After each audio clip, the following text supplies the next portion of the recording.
Bíblias no Salmo 2. Hoje farei a exposição do Salmo de número 2, excepcionalmente. Não daremos hoje continuidade às exposições no livro de Gênesis.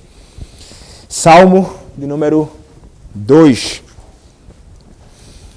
Assim diz, meus irmãos, a palavra do nosso Deus.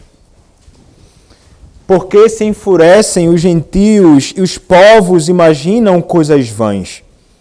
Os reis da terra se levantam e os príncipes conspiram contra o Senhor e contra o seu ungido, dizendo: rompamos os seus laços e sacudamos de nós as suas algemas. Ri-se aquele que habita nos céus. O Senhor zomba deles.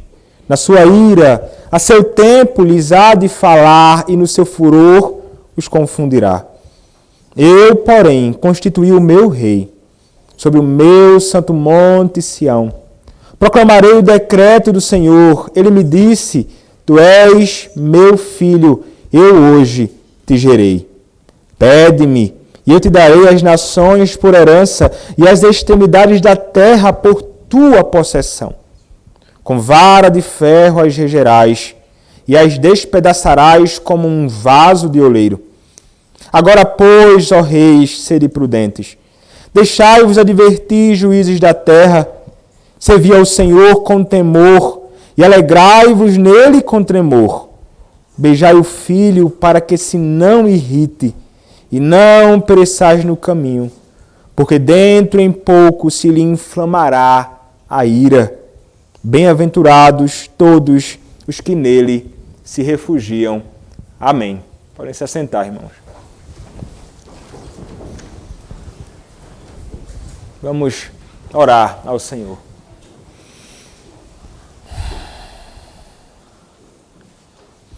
Senhor, nosso Deus, nosso maravilhoso Pai, Tua palavra, ó Deus, está aberta na manhã deste Teu santo dia, deste salmo, Senhor, tão maravilhoso.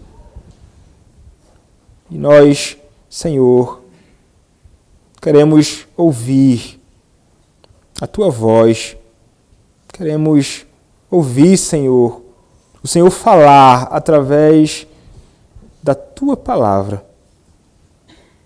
Rogamos, ó Deus, a Ti que o Senhor fale, ó Deus, poderosamente.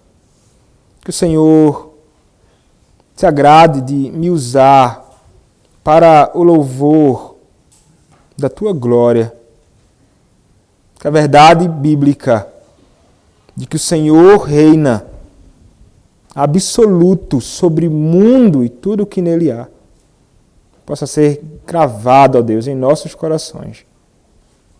E que a verdade, ó Deus, incontestável de que os reinos deste mundo nunca prevalecerão sobre o Senhor, sobre o Teu reino, sobre a Tua igreja, possam também, ó Deus, estar diante dos nossos olhos e dos nossos corações. Fala, ó Deus, com o Teu povo através da Tua palavra. Edifica, exorta, consola, através, ó Deus, da Tua vontade revelada.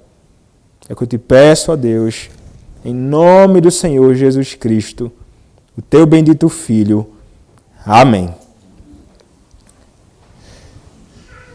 Meus irmãos, desde o princípio do mundo, desde o princípio de todas as coisas, desde o primeiro livro da Escritura Sagrada que nós temos tido a graça de ver, nós encontramos homens, povos, nações, reis se levantando e tentando, de alguma forma, se voltar contra o Senhor, contra o ungido do Senhor e contra a igreja do Senhor Jesus Cristo. Realidade, meus irmãos, como esta, como a que nós estamos enfrentando, inclusive nos dias em que nós estamos vivendo, não é novidade por esta razão. Desde o princípio, como temos visto, e veremos se o Senhor nos conceder graça em outros livros da Escritura Sagrada posteriores ao livro de Gênesis, como muitos tentaram se levantar contra o Senhor. E nós encontramos esta realidade em nossos dias realmente porque muitos filhos do mesmo Pai de todos aqueles que se levantaram contra o Senhor no passado, se levantam hoje. Nós sabemos e nós já vimos em Gênesis como o Senhor dividiu um mundo entre aqueles que são a semente da mulher e aqueles que são a semente da serpente, aqueles que são filhos de Deus e aqueles que são filhos de Satanás, aqueles que lutam em favor do reino de Deus e aqueles que lutam em favor do reino de Satanás. E muitos, hoje, têm demonstrado a quem eles pertencem. E têm revelado toda a indignação contra o Senhor, contra Cristo, contra a Igreja de Cristo. E quando nós olhamos para os nossos dias e nos voltamos para este salmo, nós encontramos esta realidade sendo declarada. Quando os homens se revoltam contra o governo do Senhor. Quando os homens eles querem se rebelar contra o governo do Senhor. Porque eles querem fazer valer a sua vontade. Eles querem realmente governar sobre o mundo, tirando de sobre eles a vontade de Deus, de um Deus que reina. De um Deus que reina, meus irmãos. E é interessante nós olharmos para esta porção da Escritura e este salmo, porque ele vai nos apresentar a verdade incontestável de que o Senhor, Yahvé, ele reina. De que o ungido do Senhor, ele reina. E que os homens, nos seus intentos malignos, por mais que em algumas ocasiões pareçam que estão sendo bem-sucedidos, a realidade bíblica é que eles serão confundidos. Eles serão derrotados. E que o Senhor, ele reina. E nele está a nossa esperança. No Senhor e no seu ungido, o Senhor Jesus Cristo. É interessante nós olharmos para este salmo, meus irmãos, o Salmo 2, porque ele não está aqui por acaso. Quando nós olhamos para o Saltério e nós lemos o Salmo 1, que nós conhecemos tão bem, e consideramos agora o Salmo 2, eles são dois salmos que são a base para todo o Saltério. Podemos dizer que eles são aquilo que vai introduzir tudo aquilo que nós encontraremos nos 5 livros do Saltério. E nós encontraremos, meus irmãos, nos 5 livros do Saltério, a realidade bíblica de que há a lei do Senhor e o ungido. É interessante, é sempre dividido assim, a lei do Senhor e a vontade revelada e aquele que é o ungido do Senhor. Em um salmo que se trata de um salmo que está associado à lei de Deus e um salmo que está associado ao ungido do Senhor. A lei e o Messias. A lei e o ungido. A lei e aquele que redime aqueles que são seus. E nós encontramos exatamente isto aqui. Encontramos um resumo de tudo aquilo que encontraremos em todo o Saltério. O Salmo 1 é um salmo que trata sobre a lei do Senhor. Sobre aquele que é o bem-aventurado, que se deleita na lei do Senhor. E aponta também para o desfecho final. Aqueles que não andam na lei do Senhor serão julgados. Serão julgados pelo Senhor. Mas nós, quando olhamos para o Salmo 2, nós encontramos um salmo que aponta para o Messias. Um salmo que vai apontar para a realidade daquele que é o ungido do Senhor, aquele que é o Salvador do seu povo. E que ele é aquele que pode realmente transformar o coração, ele é aquele que reina sobre todos. E que é somente neste Senhor, revelado neste salmo, que os homens podem encontrar refúgio e que serão, portanto, assim, bem-aventurados. Esse salmo, meus irmãos, o 1 e o 2, eles estão unidos aqui. A ponto até de alguns estudiosos falarem que é um salmo somente. Eles estão unidos, são inseparáveis. E como é fundamental, meus irmãos, nós atentarmos para isto, e nós veremos algumas semelhanças, alguns pontos de contato importantes aqui entre o primeiro salmo e o segundo salmo do Saltério. Mas atentemos, meus irmãos, para o que nos diz aqui o Salmo 2. E o meu desejo é que o Senhor possa, através da sua palavra, fincar na nossa cabeça as verdades especiais, fundamentais desse salmo para a nossa vida, em todos os momentos da nossa caminhada, mas também como nos dizem que nós estamos vivendo, de angústias, de aparente confusão, de aparente vantagem e progresso do reino de Satanás sobre o reino de Cristo. Como nós vemos, e o tempo inteiro isso tem vindo à tona aos nossos olhos, e o nosso coração pode ser desviado da realidade de quem é que realmente reina sobre o mundo. O texto nos diz, meus irmãos, no verso 1, porque se enfurecem os gentios e os povos imaginam coisas vãs. Os reis da terra se levantam e os príncipes conspiram contra o Senhor e contra o seu ungido, dizendo: rompamos os seus laços e sacudamos de nós as suas algemas. Nós encontramos aqui, meus irmãos, o Davi apontando e falando da realidade de que haviam muitos que realmente se enfureciam e que os povos eram aqueles que estavam dispostos a se levantar contra o reinado perpétuo de Davi. E uma vez que se levantavam contra o reinado perpétuo de Davi e a sua posteridade, eles estavam se levantando contra o próprio Senhor. Eles estavam se voltando contra o próprio Yahvé.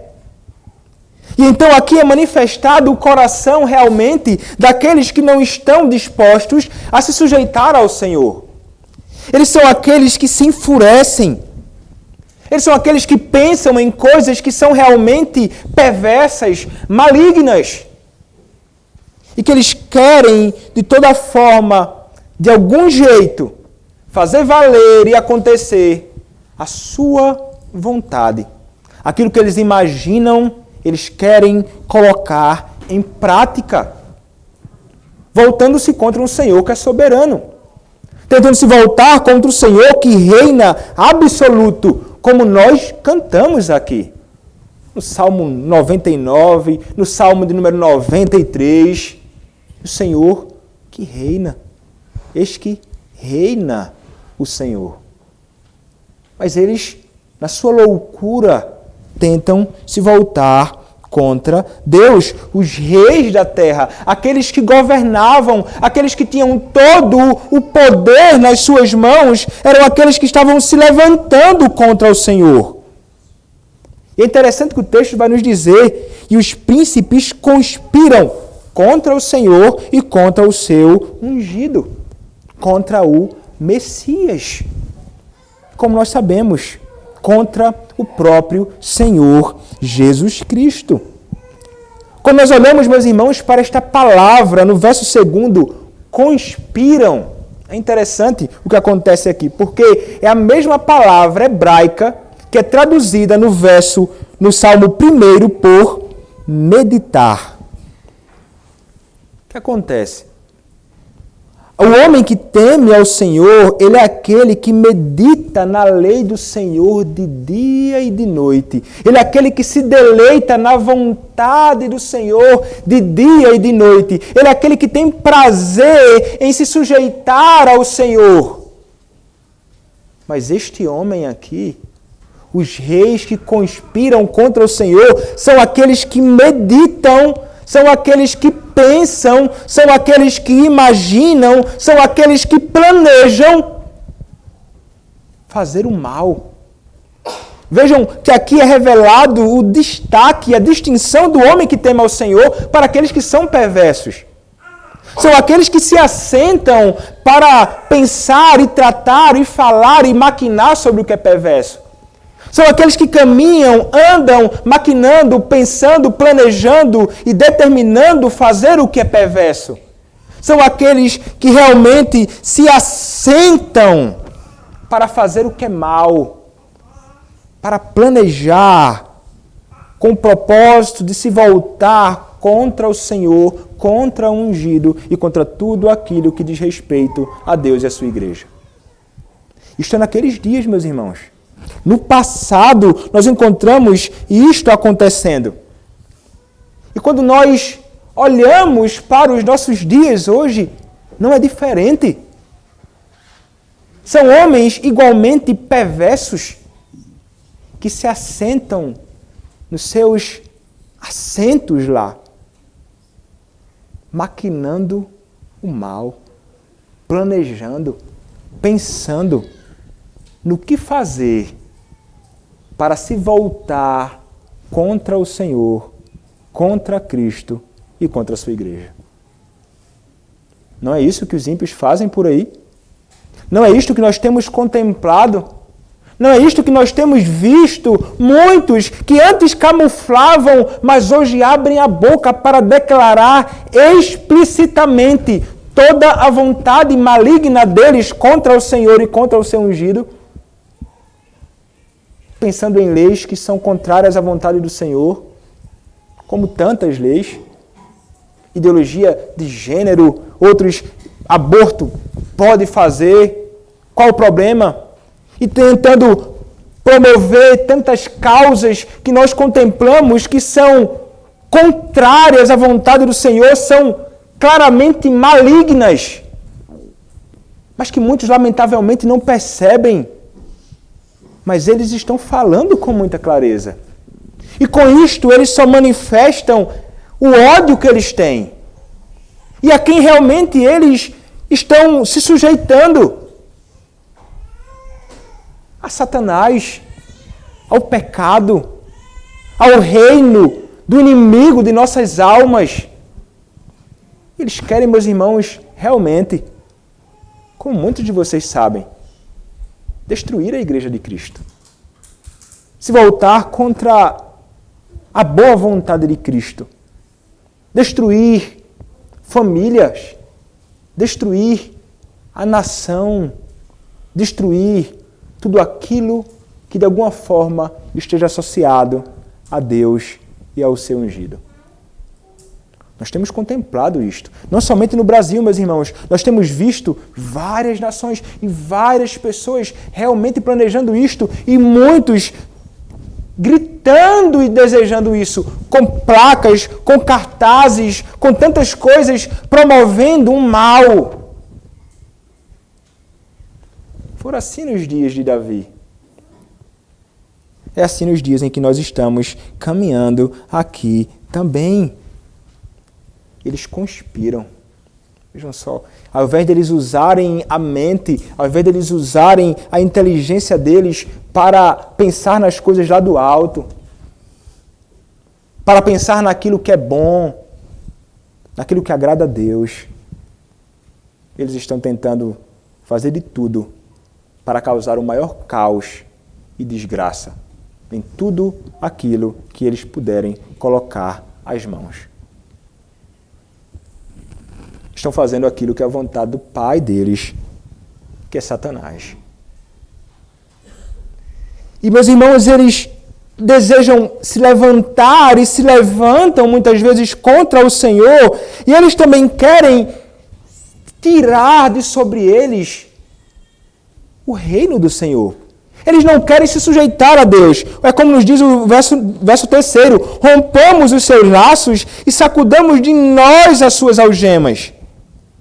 Eles sabem que o Senhor reina, mas eles não querem se sujeitar a isto.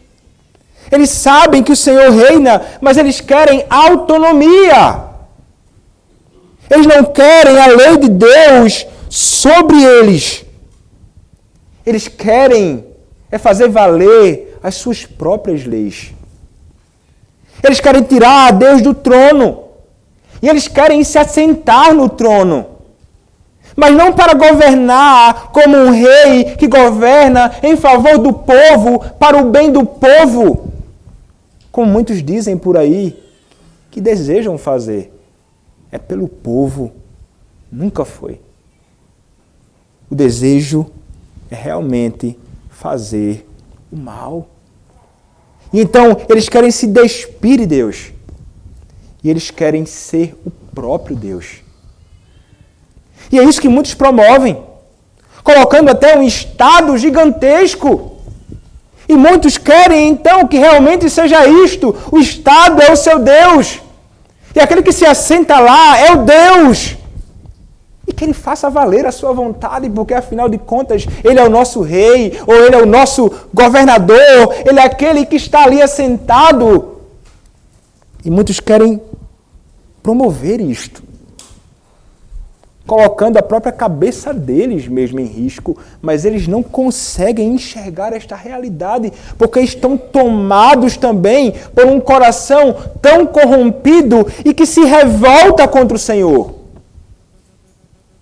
Não querem se sujeitar. Esta é a maior briga deles. Eles realmente se levantam para declarar uma verdadeira guerra contra o Senhor, como se fosse possível, como nós veremos, de alguma forma, possuírem armas para que possam lutar contra o Senhor. Não possuem.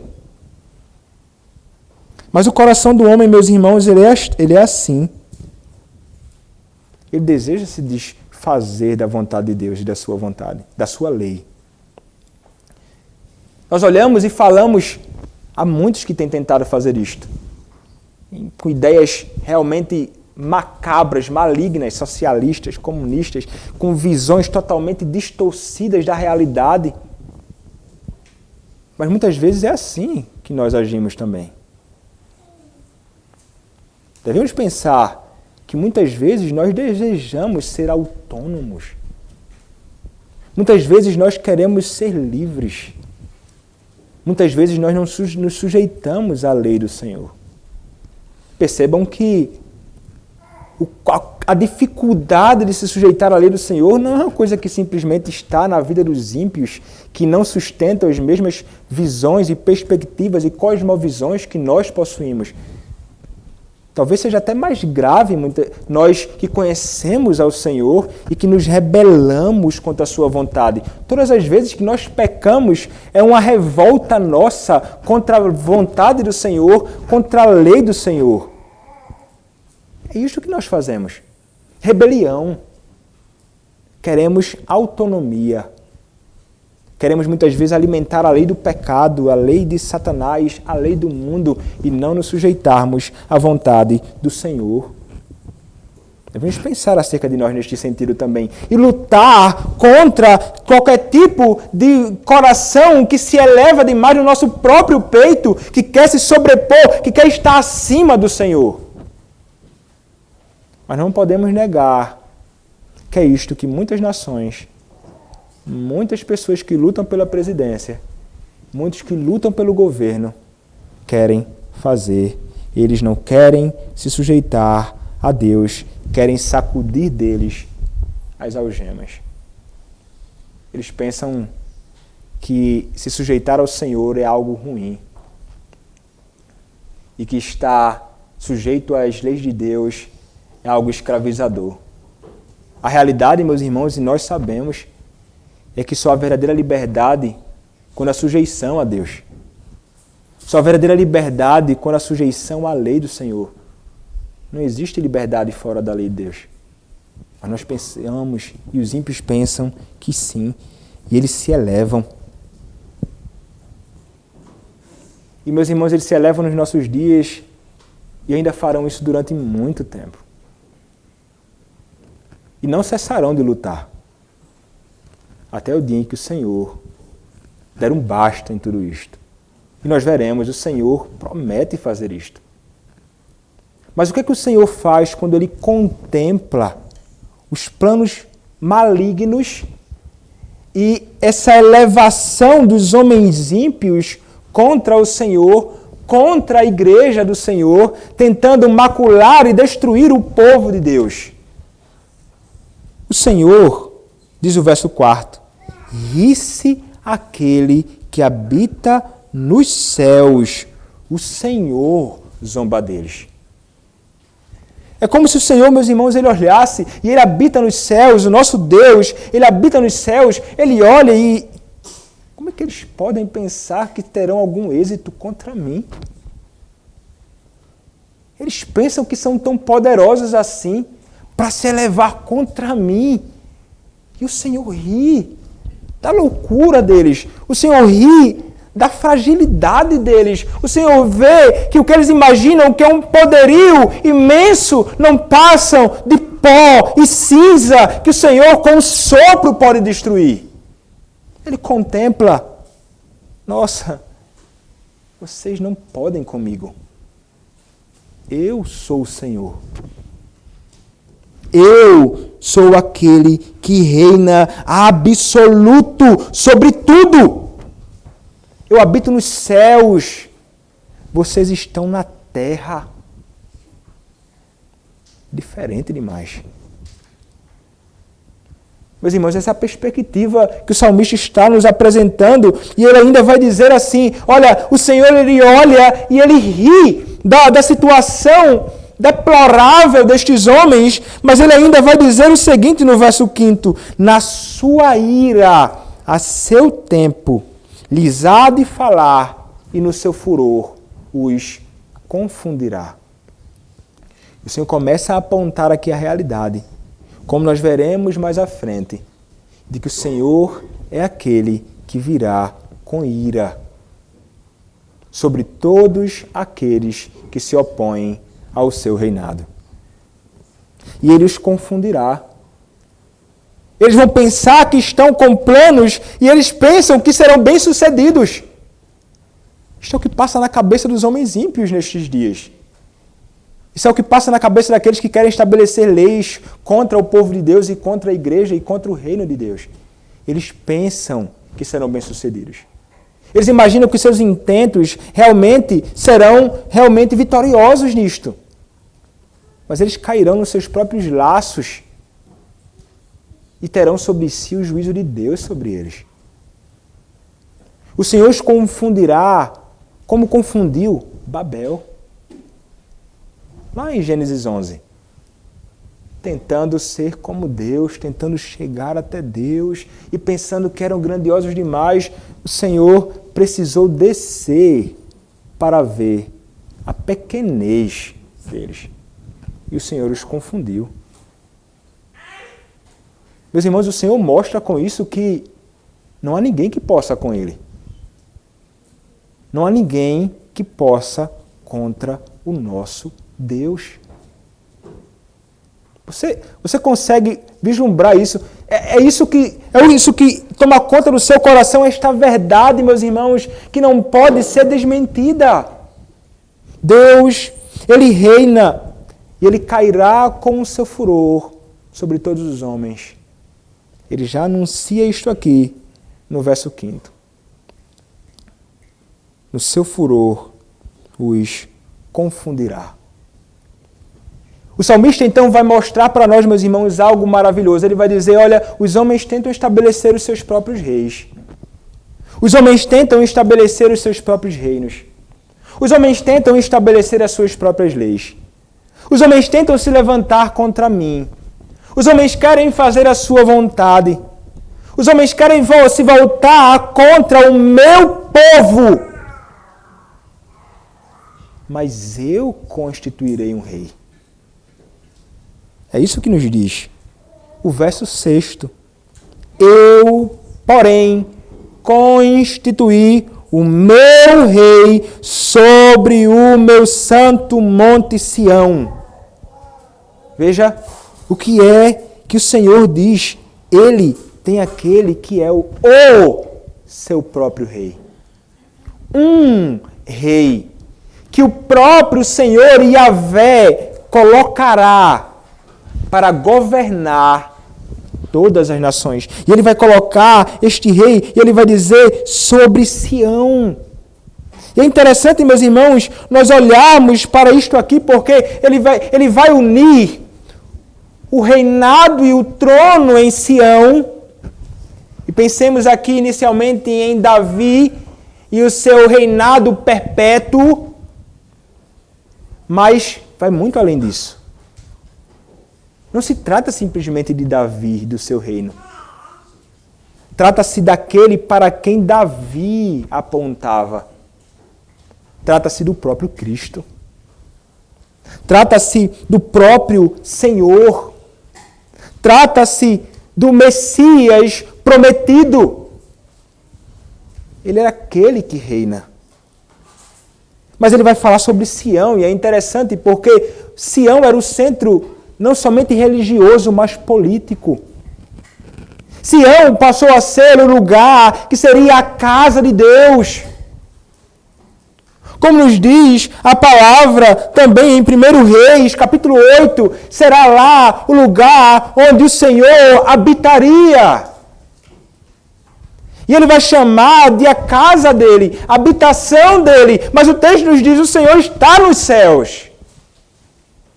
Mas ele governará de Sião. É este meu rei quem estará lá, conduzindo tudo. Eu o coloquei lá. Sobre todos, sobre inclusive aqueles que pensam que reinam. Mas este que eu estabeleci é que reina sobre todos. Ele é o Rei dos Reis. Ele é o Senhor dos Senhores. Não há ninguém sobre ele. Eu o estabeleci. E vejam então, se é o próprio Senhor fazendo a sua vontade, ele vai contrastar o reinado deste rei com um dos supostos reis desta terra. E ele vai mostrar a grandeza deste rei. E os reis desta terra não se comparam a ele. Ele vai dizer: eu constituí o meu rei sobre o meu santo monte Sião. Eu governo, ele governa sobre tudo. E então o verso 7 nos diz: proclamarei o decreto do Senhor.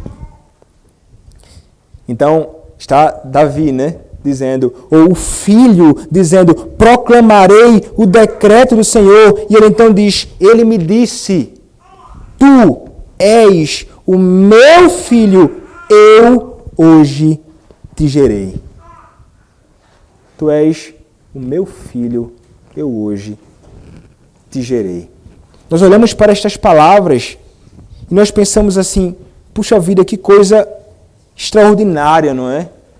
É o decreto e a vontade do Senhor Yahvé sendo declarada. E ele então vai dizer, tu és o meu filho, eu hoje te gerei.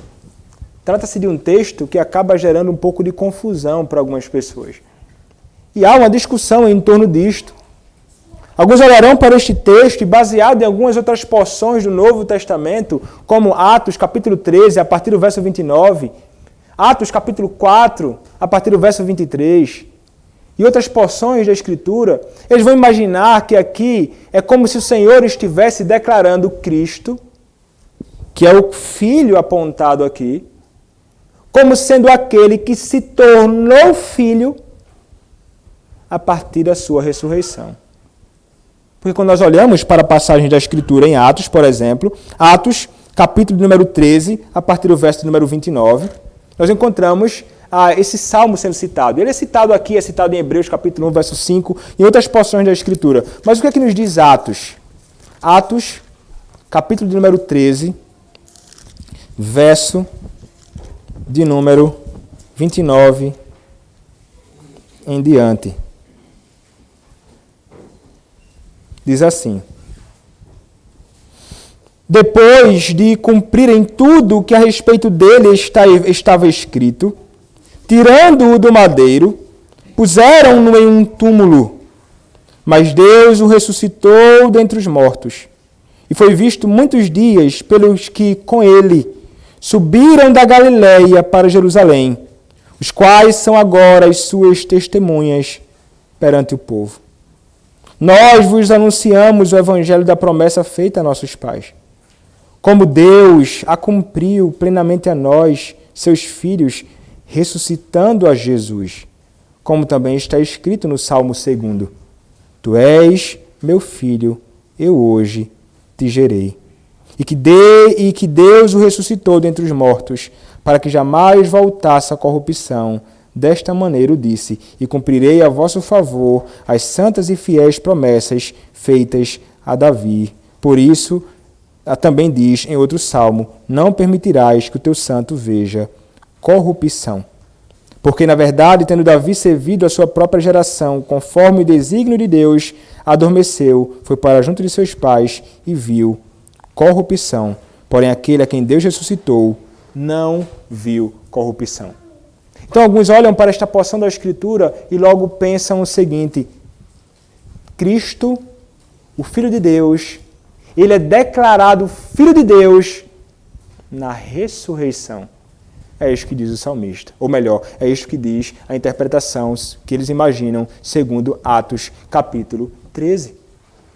Só que isto, meus irmãos, é algo que é estranho, não é este tipo de interpretação. Porque Cristo, ele não se torna Filho de Deus na ressurreição. Ele é declarado Filho de Deus com poder na ressurreição. Ele é reconhecido como Filho de Deus com poder na ressurreição. Não que ele se torna filho ali. Quando nós olhamos, por exemplo, para Romanos, capítulo 1, verso 4. O que é que nos diz? Romanos, capítulo de número 1, verso de número 4. A palavra do Senhor nos diz assim: E foi designado Filho de Deus com poder, segundo o Espírito de Santidade, pela ressurreição dos mortos, a saber, Jesus Cristo, nosso Senhor. Ele foi, na ressurreição, declarado Filho de Deus com poder. Ele é aquele que reina. Mas ele não passou a ser Filho de Deus ali. Cristo sempre foi o Filho de Deus. Não é isto que é declarado acerca dele quando nós olhamos para Marcos capítulo 1, verso 11, antes da sua ressurreição, no início do seu ministério. Marcos capítulo 1, verso de número 11, nos diz o seguinte: Então foi ouvida uma voz dos céus, Tu és o meu Filho amado, em Ti me comprazo. Ele sempre fora o Filho de Deus. E como é dito ainda no Antigo Testamento, sobre a verdade bíblica de que Cristo sempre foi o Filho eterno de Deus, gerado por Deus, quando não existia tempo, na eternidade. Miqueias, capítulo de número 5, verso de número 2. Miqueias, capítulo 5, verso de número 2, tratando sobre o Messias, tratando sobre o ungido, tratando sobre o seu reino, vai nos dizer a palavra: E tu, Belém Efrata, pequena demais para figurar como o grupo de milhares de Judá, de ti me sairá o que há de reinar em Israel, em cujas origens são desde os tempos antigos, desde os dias da eternidade. Está falando sobre Cristo, o Messias, o Filho de Deus, que é Filho de Deus desde a eternidade, desde quando não há tempo, porque a eternidade não está ligada a tempo, não existe tempo. Sempre fora o Filho de Deus, gerado, não criado. Como nossos credos ensinam, ele é aquele que é o Filho unigênito, o único gerado pelo Pai na eternidade. Ele é o Filho de Deus. E é ele que é dito aqui, porque quando o texto inclusive nos diz, Tu és o meu filho, eu hoje te gerei, não está falando, meus irmãos, sobre o tempo que nós vivemos aqui. Ou eu hoje não está falando sobre a ocasião da ressurreição de Cristo. O hoje declarado aqui é a eternidade. Ele declarou isso lá antes de tudo. Antes de Cristo encarnar neste mundo. Antes de Cristo ser humilhado. Antes de Cristo ser ressuscitado. Antes de Cristo ser assunto aos céus. Ele fora gerado pelo Pai e ele é o Filho eterno de Deus. Ele é Deus tal qual o Pai.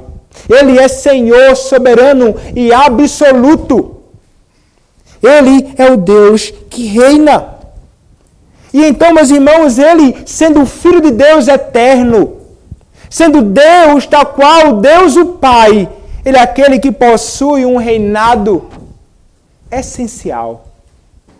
Já falamos sobre isso aqui na escola dominical. O reinado essencial de Deus, que ele como Senhor reina sobre o mundo e tudo o que no mundo há. Ele é o Deus soberano. Todos estão debaixo do seu domínio e governo. Mas falamos também sobre o reinado mediatorial, ou o reinado mediador de Cristo, que é aquele que ele, como o Messias, como o Salvador, ele possuiu.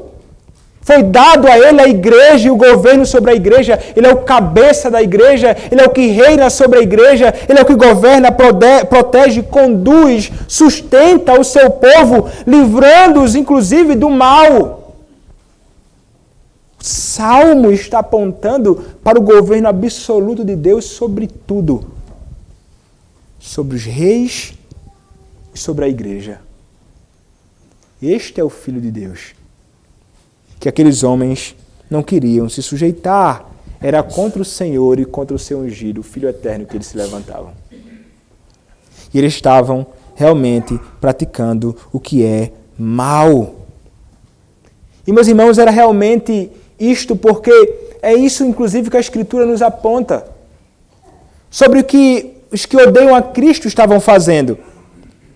Este salmo é mencionado em Atos capítulo de número 4.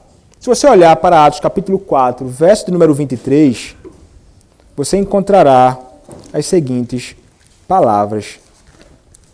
Atos capítulo de número 4, a partir do verso de número 23, diz assim: Uma vez soltos, procuraram os irmãos e lhes contaram quantas coisas lhes havia dito os principais sacerdotes e os anciãos.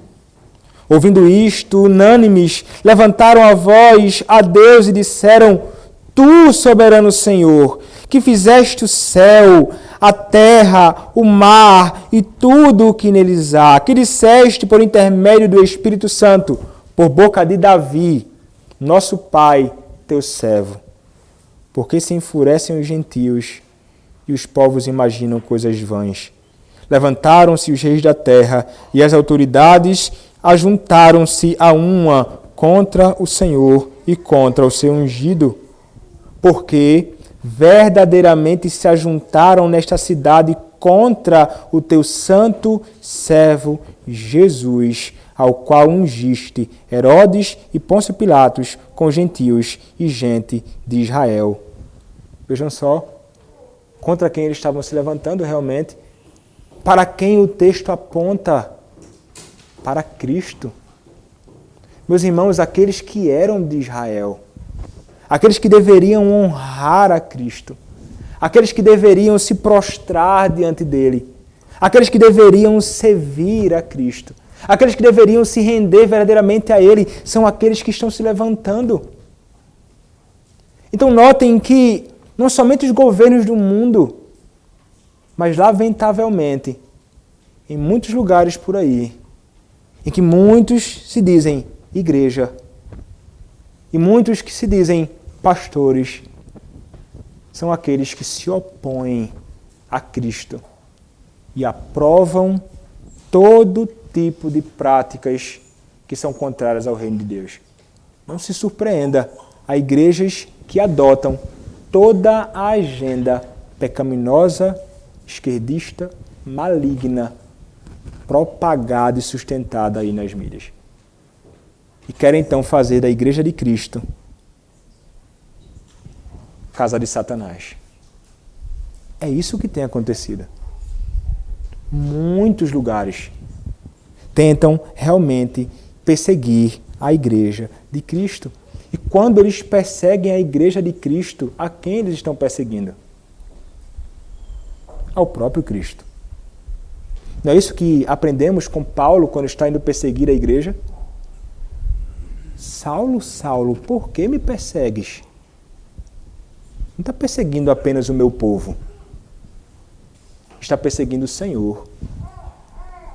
Quando os homens se levantam contra a igreja de Cristo, eles estão se levantando diretamente contra o próprio Senhor Jesus Cristo. E, meus irmãos, é o próprio Senhor Jesus Cristo que se volta contra eles em favor do seu povo.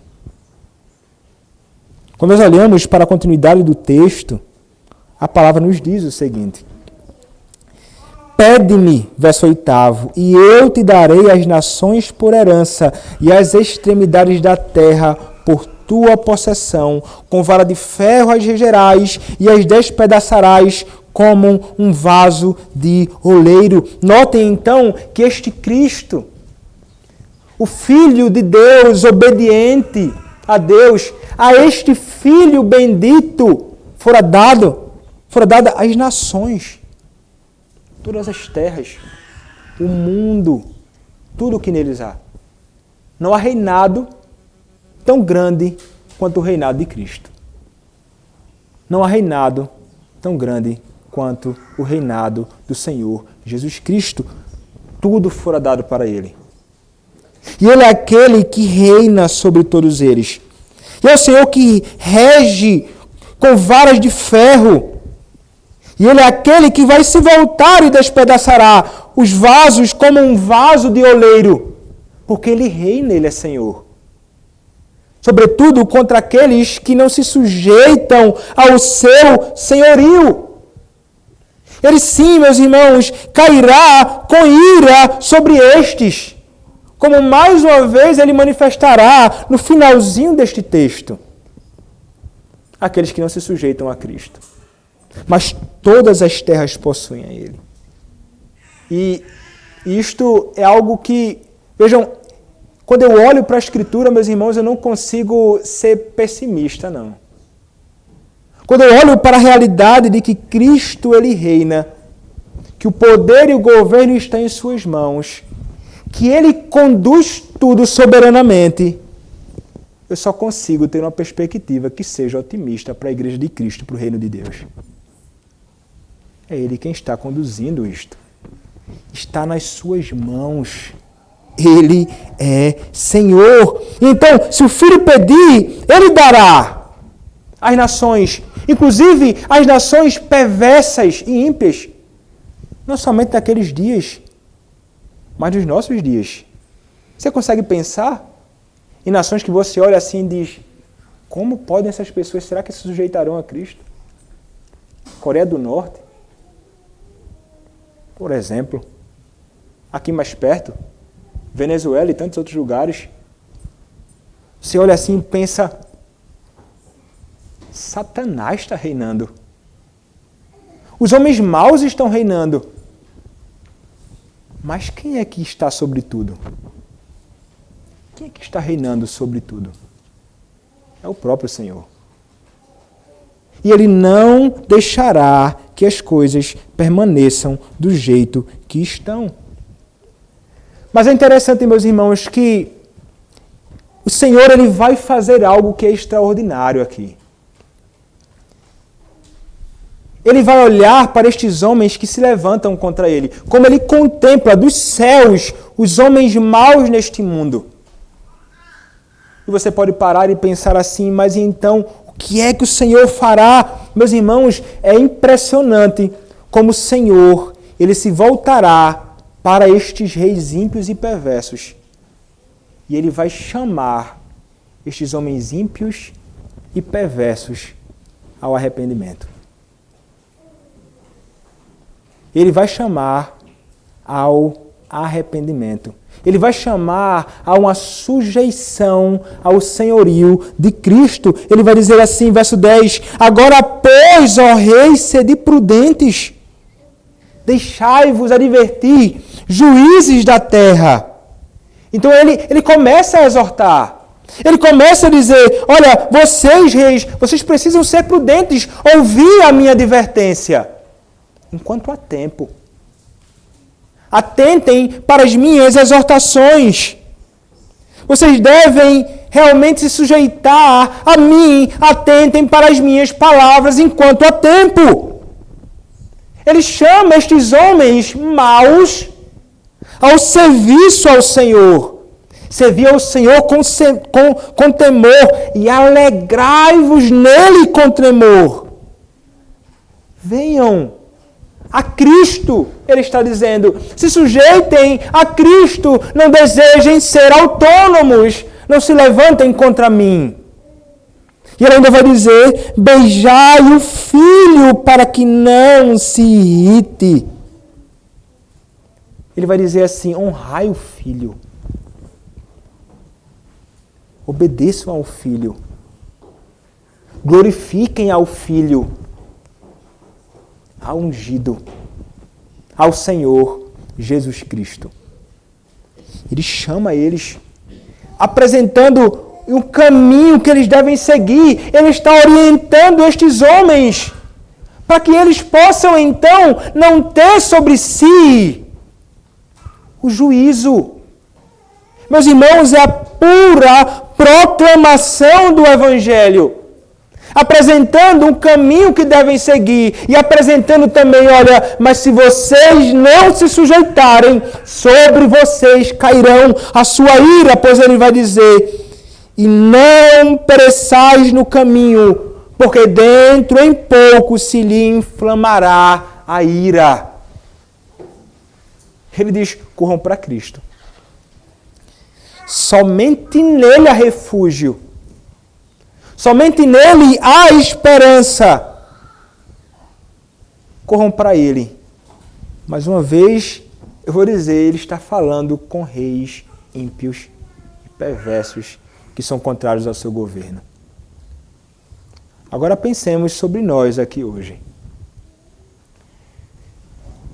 E sobre o que deve ser a postura de todos aqueles que estão sofrendo ou que poderão passar a sofrer sobre a mão de homens perversos que se levantam contra o Senhor, contra o seu ungido e contra a igreja.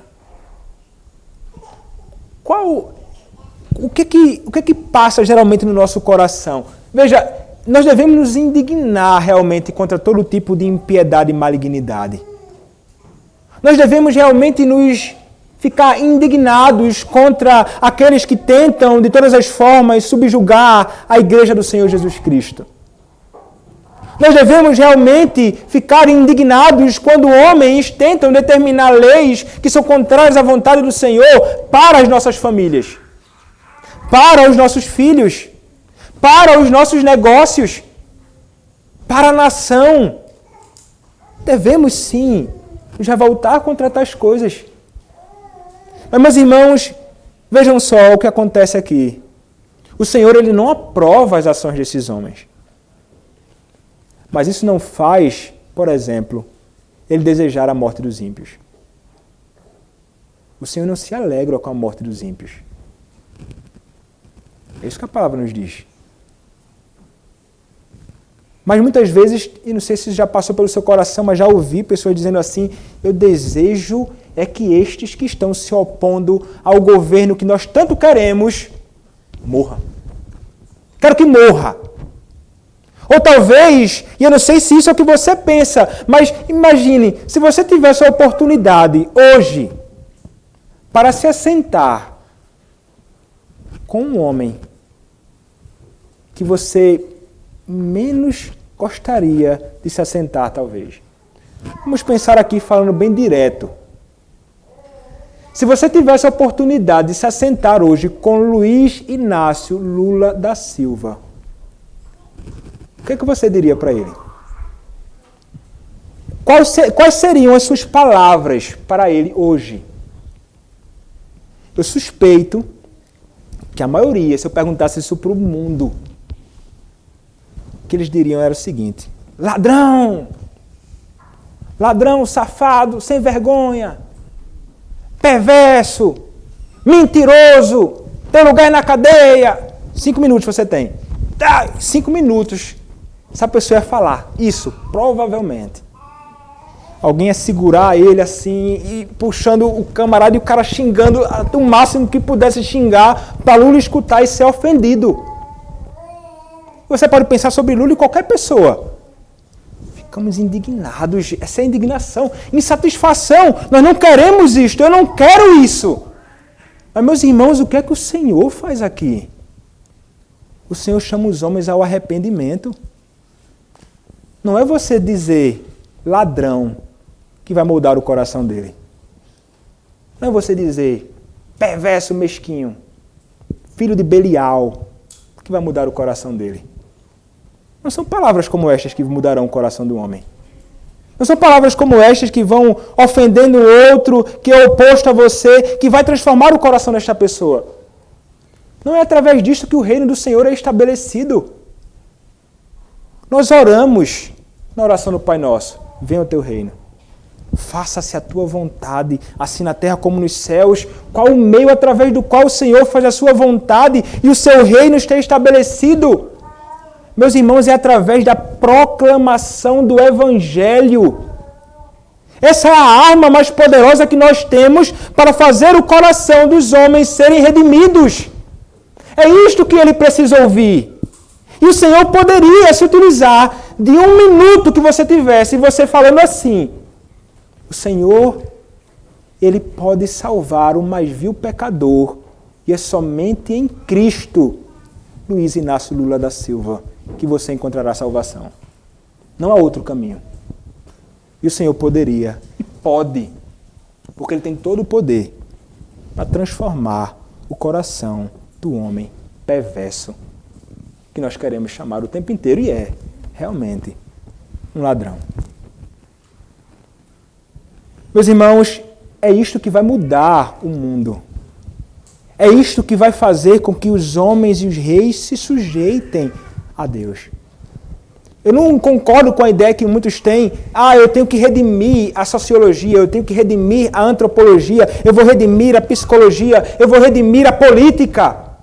Como se fosse possível redimir coisas desta natureza. O que deve ser redimido, o que deve ser transformado, são os corações dos homens. E ele precisa de salvação, assim como Bolsonaro precisa de salvação em Cristo. Eu não acredito que ele é crente. Ele precisa de Cristo. Ele precisa ser redimido por Cristo. Ele precisa verdadeiramente conhecer a verdade que liberta. Ele precisa ser vivificado pelo Senhor.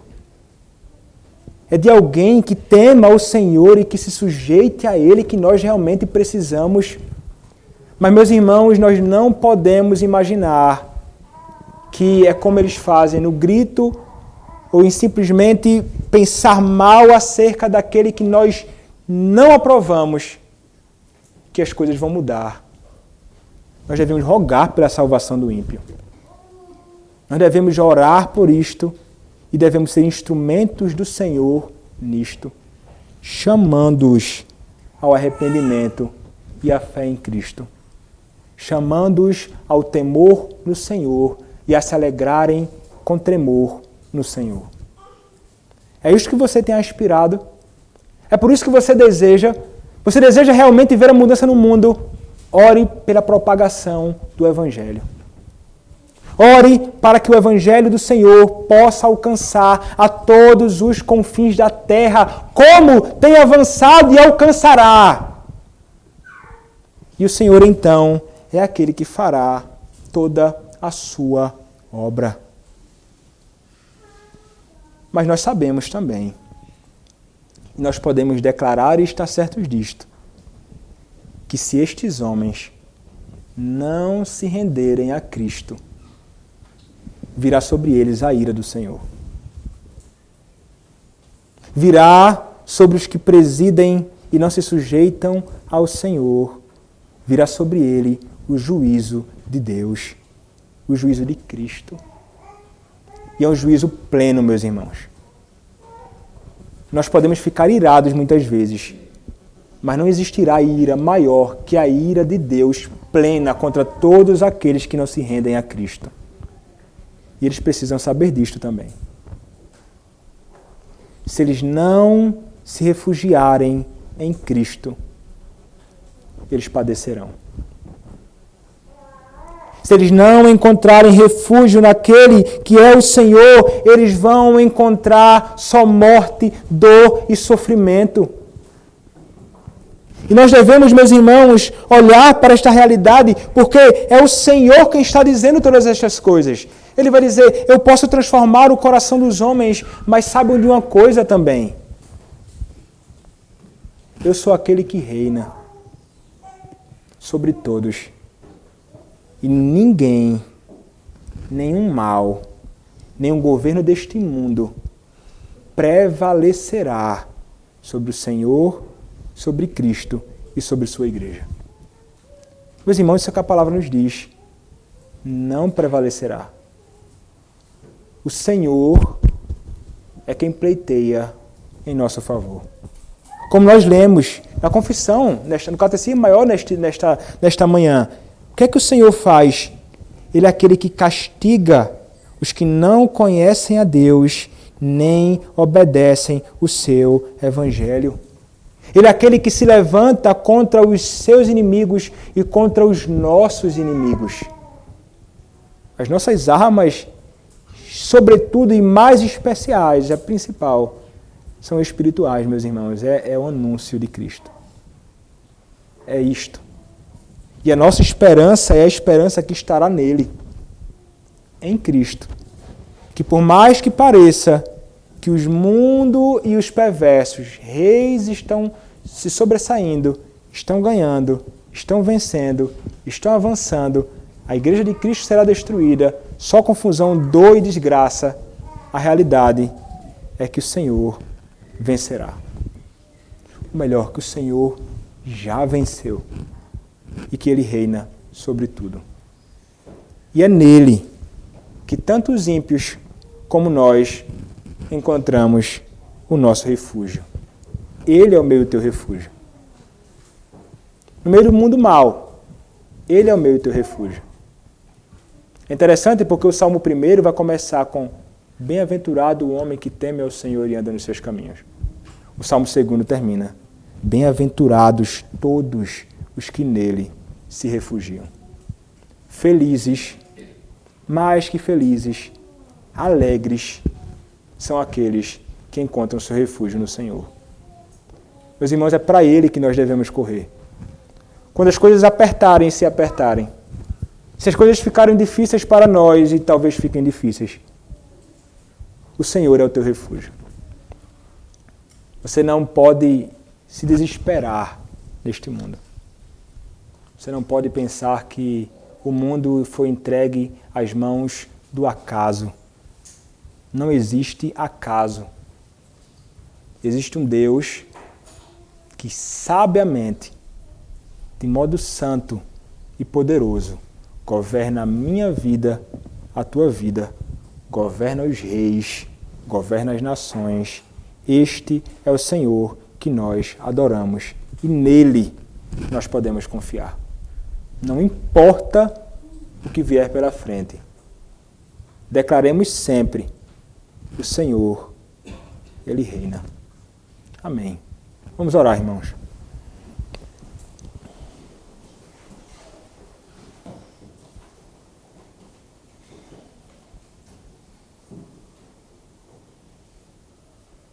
Ó Deus, nosso Senhor, Tu és o Deus que reina. Tu reinas, Senhor, sobre o mundo, sobre as nações, sobre a igreja. Não há quem possa vencer a Ti, Pai. Não há quem possa se levantar contra o Senhor e ser bem-sucedido nisto. Sabemos, Pai, que o Senhor é poderoso e que o Senhor desbarata, o Senhor destrói, o Senhor vence os teus inimigos, e o Senhor venceu. E o Senhor vem vencendo. E nós podemos, Pai, confiar em Ti. Ó Deus, nós podemos confiar no Senhor. Ó Deus, dá-nos um coração, Senhor, que descansa inabalavelmente em Ti. Que jamais, ó Deus, possamos perder de vista a verdade, Senhor, de que Tu estás reinando nas nossas vidas e sobre o mundo. Que Cristo, Ele reina. E que não precisamos, Pai, nos angustiar demasiadamente. Mas precisamos confiar em Ti.